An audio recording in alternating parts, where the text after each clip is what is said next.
ai dit bonsoir? Bonsoir alors. Amen.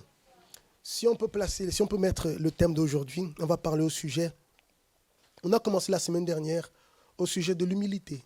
Amen. Je ne sais pas si on a quelqu'un. Voilà. L'humilité pour convivre.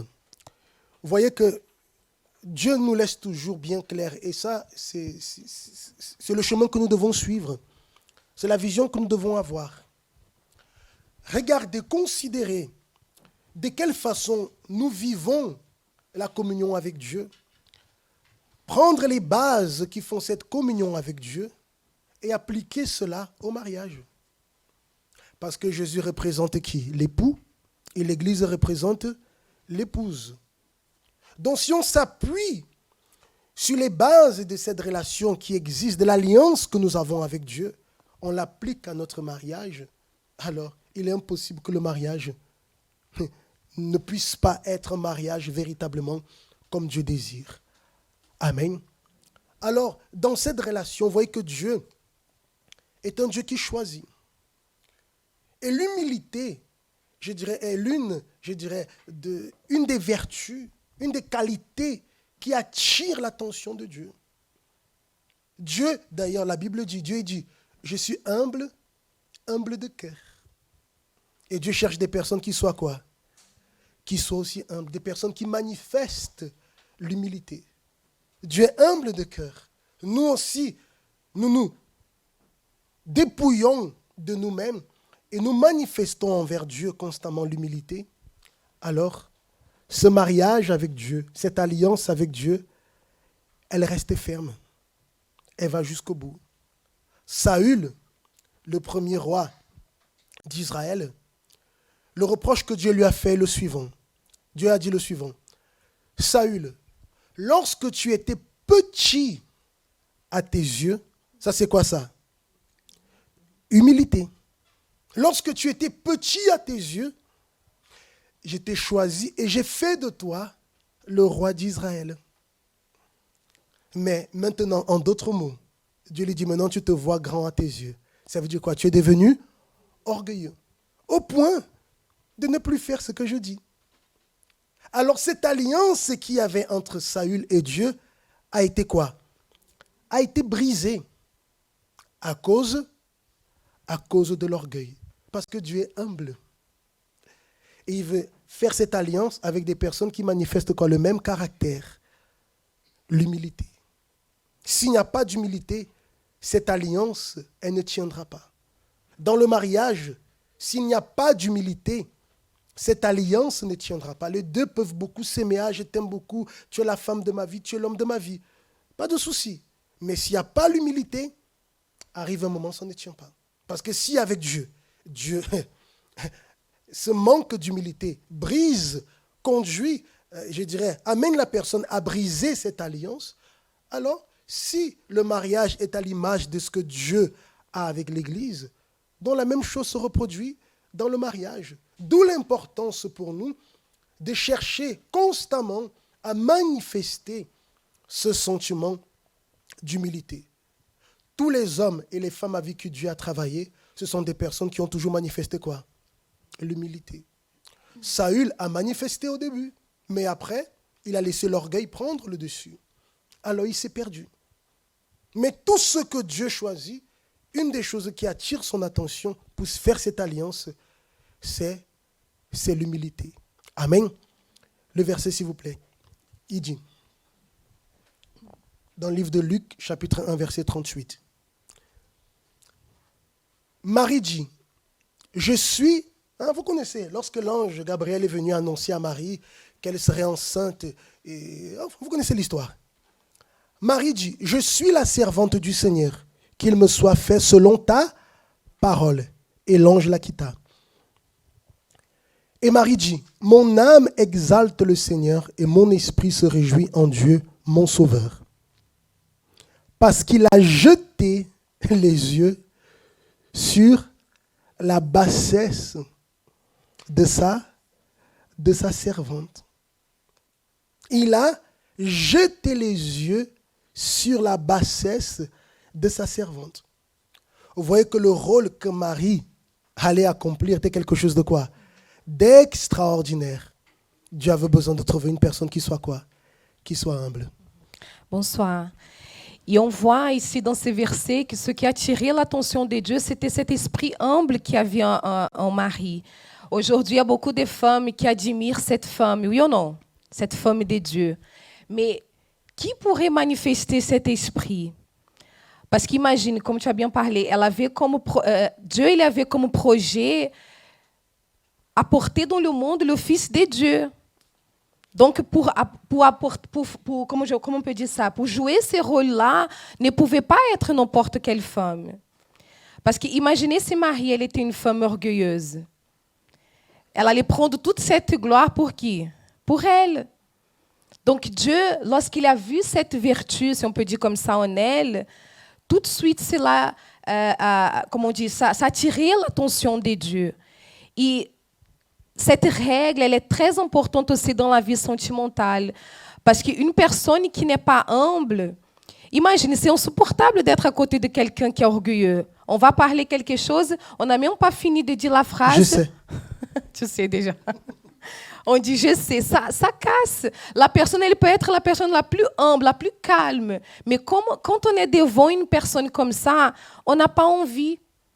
C'est pas qu'on a quelque chose contre la personne, mais quand on commence à parler, tout de suite la personne elle vient déjà avec ce fameux « je sais », on n'a pas envie de parler. Donc imagine une personne qui rentre dans un mariage avec cet esprit. Parce qu'on ne sait jamais, on ne sait pas tout. Oui ou non? Par exemple, une personne qui elle est dans un poste, dans son travail, et elle a envie d'évoluer plus. Elle peut être quelqu'un qui est dans une très haute position, mais si elle veut gagner plus, si elle veut évoluer, qu'est-ce qu'elle doit faire? Elle doit être humble parfois pour apprendre. Donc, imagine dans la vie sentimentale une vie à deux. Et Dieu, ce critère est tellement important. Pourquoi? Parce que la personne qui est humble, parce que, je vais commencer, la personne qui manifeste l'orgueil, elle ne va jamais rejeter sa volonté. La personne qui manifeste l'orgueil, c'est toujours tout ce qu'elle dit, alors c'est toujours ce qu'elle pense, c'est ça qui doit être fait. Et Dieu ne peut pas travailler avec une telle personne. Parce que Dieu a besoin d'une personne qui soit quoi? Humble. Si Dieu dit va à droite, elle fait quoi? Elle voulait aller à gauche. Mais qu'est-ce qu'elle fait? Elle annule sa volonté d'aller à gauche. Elle confie dans la direction que Dieu donne parce qu'elle considère que ce que Dieu veut pour elle, il considère que ce que Dieu veut pour lui est bien meilleur que ce que lui-même il veut. Alors Dieu a dit va à gauche. Qu'est-ce qu'il fait? Mais son désir c'était d'aller à droite. Il dit Seigneur, Amen. Il annule sa volonté alors pour faire la volonté de Dieu. Ce sont des personnes comme ça que Dieu cherche. Parce que si Dieu dit va à gauche, ah non, j'ai pas envie d'aller à gauche. Va à droite, ah non, j'ai pas envie d'aller à droite. Attends ici, ah j'ai pas envie d'attendre. Ah. Pardon, est-ce que Dieu va perdre son temps? Dieu ne va pas perdre son temps. Pourquoi? Parce qu'il voit bien. Ça ne sert. Dieu veut bénir tout le monde. Dieu veut bénir tout le monde. Mais Dieu voit là, je dirais, un obstacle. Et Dieu n'impose rien à personne. Parce que ça doit venir de la propre personne. Vous-même, entre nous, vous êtes une personne, comme tu disais tout à l'heure, une personne qui est très orgueilleuse.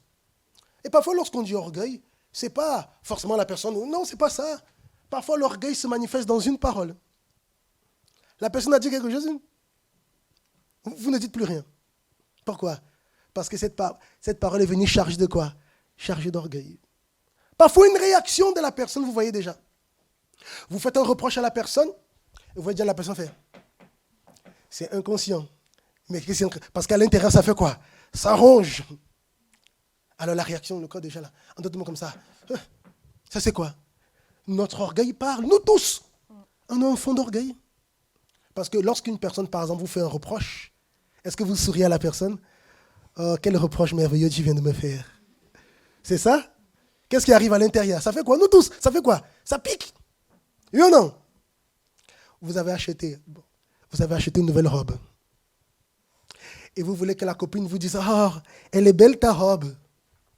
Et quand vous arrivez auprès d'elle, elle dit, mais c'est quoi cette robe que tu as achetée? Tout de suite, mais je ne l'ai pas achetée pour toi. Mais au fond, elle aurait aimé. C'est pas ça? Elle aurait aimé au fond qu'elle dise quoi? Elle est belle ta robe. Et là, elle s'est sentie quoi? C'est l'orgueil qui... Là, c'est quoi? C'est l'orgueil qui parle. Donc nous devons apprendre à faire quoi? C'est un travail. C'est pas ça. C'est volontaire. Tais-toi misérable. Vous me comprenez? Et devant Dieu, ça doit être la même chose. Et nous, on n'aime pas. Vous n'aimez pas une personne qui soit... Quand c'est pas qu'on n'aime pas la personne, mais l'attitude que la personne manifeste, personne ne veut rester à côté. D'ailleurs, Dieu il dit qu'il résiste les orgueilleux. Il résiste. Dieu dit qu'il résiste aux orgueilleux. Mais à ceux qui sont humbles, il fait grâce. Est-ce qu'une grâce se mérite? Un salaire est un dû, je pourrais dire c'est un mérite. Mais une grâce.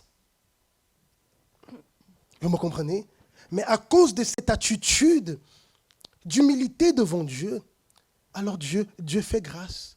Alors la personne dans le mariage, le mari doit comprendre et doit reconnaître qu'il a besoin de l'épouse. L'épouse doit reconnaître qu'elle a besoin du mari. Parce que si le mari dit comme ça, moi je n'ai pas besoin de mon épouse, ouais, mais pourquoi il s'est marié? L'épouse dit, moi je n'ai pas besoin de mon mari, mais pourquoi il s'est marié? Bien sûr, ça c'est quoi? C'est l'humilité. Je sais qu'il y a des moments où le bon conseil va venir de qui? De l'épouse. Parfois le bon conseil va venir du mari. Donc c'est l'un et l'autre. Si dans la relation, il n'y a pas cette manifestation de l'humilité, va arriver un moment, un va être fatigué. Les deux s'aiment, mais arrive un moment. Parce que souvent lorsqu'on parle de beauté intérieure, les personnes disent comme ça, non, mais c'est l'apparence. Mais l'apparence va passer. Aujourd'hui, la peau est bien lisse, oui ou non? D'ici demain, ce sera peau d'ananas, je ne sais pas. Ça va passer, cette beauté extérieure passe. Mais c'est ce qui est à l'intérieur de l'autre personne. Mais souvent, la personne a une très belle apparence. C'est la plus belle, c'est le plus beau. Mais un temps, elle est orgueilleuse. Elle perd toute sa beauté. Il est orgueilleux, mon Dieu, il perd toute sa beauté. Parce qu'il y a beaucoup de personnes qui ont une très belle apparence et qui sont seules. Et parfois, la personne dit comme ça, mais pourquoi elle est seule? Mais elle est tellement... Va savoir ce qu'il y a à l'intérieur. La même chose aussi avec l'homme. Parce que cet orgueil ne permet pas, ça brise l'alliance, parce que personne ne supporte. Si nous, qui sommes imparfaits, on ne supporte pas l'orgueil de l'orgueilleux, imagine alors Dieu, Dieu qui est parfait, lui non plus ne supporte pas cela. Et l'humilité, c'est aussi la base solide pour les autres aussi vertus. Parce qu'une personne qui est humble, elle va facilement pouvoir sacrifier. Je reviens à l'exemple de Marie. Avant, imagine, elle était fiancée, certainement ils avaient beaucoup de projets pour leur vie. Donc Dieu il est venu, voilà, prête à se marier. L'ange est venu, Dieu il est venu avec cette nouvelle dans sa vie, mais parce qu'elle était humble, elle était prête à tout laisser. Elle a tout laissé. Pour pouvoir accomplir, voilà, le projet de Dieu dans sa vie. Alors, pourquoi ne pas abandonner aussi notre vie, nos projets? Parfois, ce que nous savons, parfois la personne, elle est là, elle reste. Une phrase qu'on a beaucoup l'habitude de dire, je préfère garder ma position que d'être heureuse. La personne, elle est là. Triste. On était en train de parler aussi à 18h. On a déjà même accueilli des couples dans cette situation que la personne, elle va jusque parfois au divorce. Elle pense même à se divorcer pour pouvoir garder sa position à cause de son orgueil. L'homme qui ne partage pas certaines choses avec son épouse. Ah non, parce que c'est moi l'homme de la maison, c'est moi qui dois faire. Mais ça va amener où? Et souvent, la personne qui est célibataire, très souvent, ne méprisez pas les conseils que vous recevez. Lorsqu'une femme de Dieu, un homme de Dieu vous donne une direction, je veux dire, qu'est-ce que l'homme de Dieu gagne ou perd? Absolument rien. Lorsqu'un homme de Dieu, une femme de Dieu vous donne une direction, soyez sage, ou plutôt dirais-je, soyez humble. Suivez cette direction. Ah, ce n'est pas très agréable, c'est pour votre bien. Suivez cette direction, elle va vous bénir, Dieu va vous faire grâce. Amen. Mais souvent, la personne reçoit la direction d'un serviteur de Dieu. Elle reçoit la direction, mais à l'intérieur, elle dit comme ça, oui. Elle dit même Amen. Mais le cœur dit comme ça, sort. Ou c'est attaché. Elle perd la bénédiction. Ça veut dire, elle reçoit quelque chose. Parce que lorsque Dieu nous donne une direction, on ne voit pas tout de suite. Dieu veut qu'on lui fasse confiance. Pour cela, alors, on brise cet orgueil. Mon Dieu, je t'ai fait confiance. Je veux suivre cette direction. Et on a la grâce de Dieu sur nous. On avance avec la grâce de Dieu. je préfère être un célibataire, ou je dirais une célibataire qui avance, je suis seul, mais j'ai la grâce de Dieu. Que d'être apparemment quelqu'un qui a déjà tout conquis, mais je n'ai pas la grâce de Dieu. À quoi cela sert? Je n'ai aucune garantie. Alors Dieu invite vraiment à manifester cette attitude. On parlait la semaine dernière. La personne il montre à ceux qui sont humbles la voie qu'ils doivent suivre. Parce que Dieu fait grâce aux humbles. Comment est-ce que je peux manifester ce caractère? Comment est-ce que je peux faire pour être une personne qui manifeste l'humilité? Il n'y a qu'un seul chemin. C'est d'avoir une alliance avec lui. Si Dieu, dans sa nature, est humble, alors si nous sommes liés à lui, alors nous recevons aussi cette marque en nous. Amen. Comme je dis, on ne peut pas dire comme ça, moi je suis humble. Parce qu'il y a des personnes qui disent comme ça, non, moi je suis content parce que au moins moi je suis humble. Bon, parce que celui qui est humble ne dit pas qu'il est humble. Vous comprenez? Comme je dis, au fond de nous, il y a quoi? Il y a ce fond d'orgueil. Mais que nous devons faire taire chaque jour et manifester cette attitude d'humilité qui est agréable à Dieu. Et celui qui nous donne cette condition est de pouvoir tenir toute notre vie, il n'y a qu'un seul. C'est le Saint-Esprit. Amen. Vous voyez que là, nous sommes en train de parler de quelque chose qui est quoi? Qui est spirituel. Et qui se lie à la vie sentimentale. Parce que sans cela, on peut se marier. Parce que le tout, ce n'est pas se marier seulement. Mais c'est de vivre pleinement le mariage comme Dieu veut. Parce qu'il est l'auteur du mariage. Il est l'auteur de la félicité sentimentale. Et pour avoir cette félicité comme lui, il a décidé, parce que c'est lui qui nous a créés. Alors nous devons apprendre à nous encadrer dans ces principes qui sont tellement importants. Parfois, à nos yeux, ça peut sembler comme rien, mais c'est tellement important. C'est une semence qui nous bénit. Alors, ouvrons notre esprit, analysons-nous et voyons. Est-ce que dans ma vie sentimentale, je ne suis pas en train d'être rebelle? Parce qu'une personne qui est rebelle, c'est une personne qui est quoi? Orgueilleuse. Parce que de la même manière que l'humilité, comment dirais-je, est la source des autres vertus, de même, l'orgueil est la source de toutes les autres choses mauvaises. Vous comprenez? Donc cherchons, analysons. Est-ce que je suis en train de laisser Dieu me conduire? Avoir cette sagesse pour avoir toujours la grâce de Dieu sur nous. Amen. C'est la raison pour laquelle on va consacrer un temps maintenant. On va chercher le Saint-Esprit. On peut demander Saint-Esprit, enseigne-nous à manifester l'humilité. Enseigne-nous. Demain, par exemple, une situation peut se produire qui va titiller, je dirais, l'orgueil qui est là au fond. Non, je vais faire taire l'orgueil. Je veux avoir la grâce de Dieu sur moi. Je veux manifester l'humilité. Amen. De cette façon, où que nous soyons, quelles que soient les situations dans lesquelles nous sommes, on a la grâce de Dieu. Et ça, c'est un privilège. Amen.